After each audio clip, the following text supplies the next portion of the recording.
एक बार एक राजा ने अपने सारे मंत्रियों, सिपाहियों और राज्य के लोगों में यह घोषणा कर दी कि जो भी एक बड़ी सी भैंस को अपने ऊपर उठाकर हमारे राज्य का एक चक्कर लगाएगा, मैं उसे 1000 सोने की अशर्फियां दूंगा।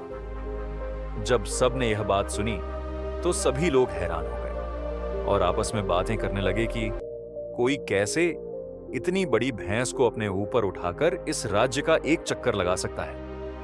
कुछ लोग तो पहले ही पीछे हट गए और कुछ लोग यह बात सुनकर हंसने लगे, लेकिन कुछ लोगों ने राजा की इस बात को स्वीकार कर लिया और राजा से कहा, हम लोग भैंस को अपने ऊपर उठाकर इस राज्य का पूरा एक चक्कर लगा सकते हैं।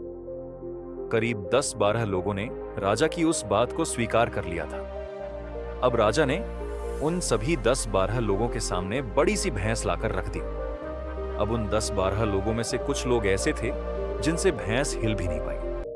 किसी ने तो भैंस को उठाकर अपनी हड्डियां ही तुड़वा ली, किसी ने भैंस को उठाकर तुरंत वहीं नीचे रख दिया और किसी ने भैंस को उठाकर सिर्फ राज्य दरबार से बाहर तक ही ले गया। लेकिन कोई भी भैंस को अपने ऊपर उठाकर उस पूरे राज्य का एक चक्कर नहीं लगा पाया।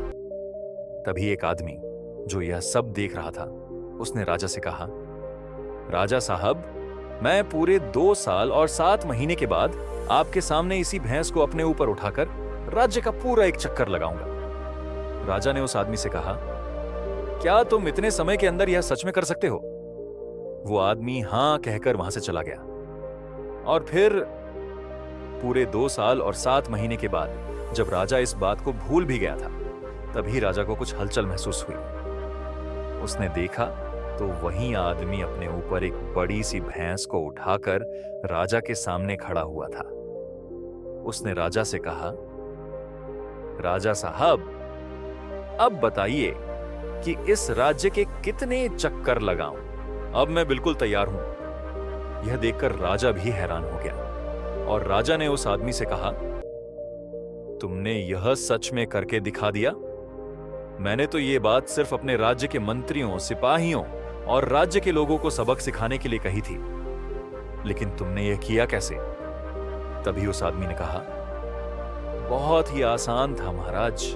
जब आपने यह बात कही तो हमारे राज्य में किसी को भी इतना वजन अपने शरीर पर उठाने की आदत नहीं थी। मैंने 2 साल 7 महीने का टाइम इसीलिए आपसे लिया था ताकि मैं इतने टाइम के अंदर इस काम की प्रैक्टिस कर सकूं। और सिर्फ यही काम नहीं, अगर इंसान कोई भी काम करना चाहे तो वह उसे थोड़ा समय देकर और बिना एक भी दिन छोड़े प्रैक्टिस करे तो कोई भी काम कर सकता है।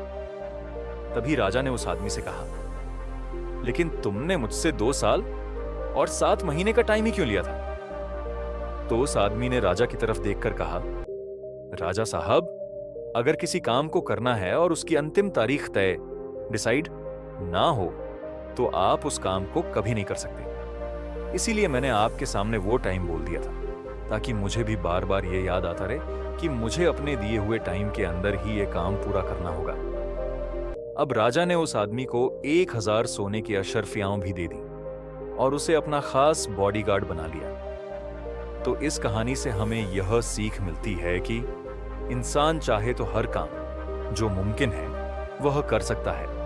बस शर्त यह है कि आपको एक टाइमलाइन सेट करनी है और बिना एक भी दिन गवाए पूरी ईमानदारी के साथ अपने काम में लगे रहना है, अपने काम की प्रैक्टिस करते रहना है। तो दोस्तों, अगर आप भी इस कहानी को और भी लोगों तक पहुंचाना चाहते हो तो इस वीडियो को लाइक करिए ताकि YouTube इस वीडियो को और भी लोगों तक पहुंचाए। और अगर कहानी अच्छी लगी हो तो हमारे चैनल को सब्सक्राइब करिए। मिलता हूं मैं अगली बार इसी तरह की एक और प्रेरणादायक कहानी के साथ। तो सब्र करो, शुक्र करो और जिंदगी में आगे बढ़ो।